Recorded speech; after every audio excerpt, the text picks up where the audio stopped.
তারপরে আমার কাছে মনে হয় যে অনেক দুর্বল। রুম নং 1 আমার কাছে মনে হয় যে তার অনেক ঘাটতি রয়েছে। আর আপনারা জানেন আপনাদের বাচ্চারা কেমন। তো এখন গতবার আমরা কমিটিতে ছিলাম, আমারও ইচ্ছা ছিল না যে বাচ্চাদের পরীক্ষা দেওয়ানো, তাও সুপারিশ করছে, দিয়ে দিছি। এরপরে টিচারদের কাছে সুপারিশ করছে, টিচারও দিছে। সরকারেরও ইচ্ছা আছে A+ বেশি পাক, আমাদেরও কমিটির ইচ্ছা আছে, জোর করছি, স্যারেদের উপর চাপাই দিছি। স্যারেরা অক্লান্ত পরিশ্রম করে যতটুকু পারছে রেজাল্ট ভালো আনছে। তো এখন আর আমার মনে হয় না A+ এর পেছনে সরকারও ঘুরে যাবে, সরকারও চাইবো শুধু A+। আমি যখন মেট্রিক পরীক্ষা দিই তখন আমাদের শতকরা পাস করছে মাত্র 33 জন। কজন ফেল? 70 জন। 67 জন ফেল। এখন আমার মনে হয় যে আগের পর্যায়ে চলে যাবে, আর যারা ভালো তারাই পাস করবে, আর আমরা শুধু আফসোস করবো যে কি করলাম।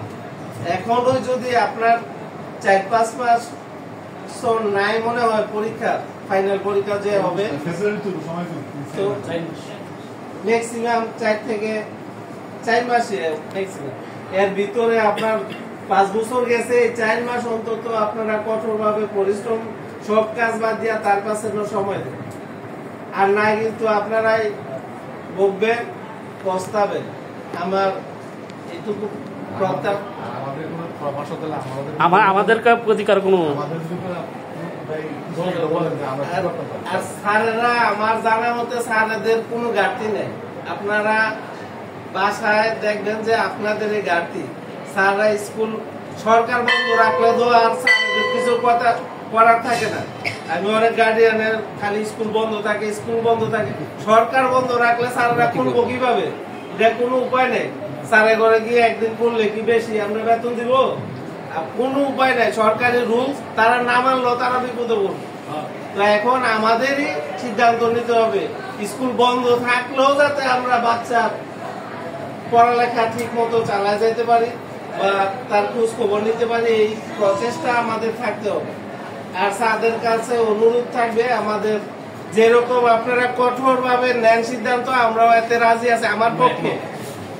আর কারো দ্বিমত থাকলে বলবেন। যত আরো বেশি কঠোর যে সিদ্ধান্ত নিয়েছেন, খুব সুন্দর লাগলো, ভালো লাগলো যে অঙ্গীকারনামা দিয়ে যাবেন। আপনি আসতে পারতেন না যে সুপারিশ করার লাগে, আপনি অঙ্গীকারনামাতে লেখা আছে যে সুপারিশ চলবে না। তো আপনি কমিটি তো নাই, চেয়ারম্যানের কাছে গেলে কোনো কাজ হবে না। তো এখন আমরা আপনাদের সিদ্ধান্তে একমত। আসসালামু আলাইকুম।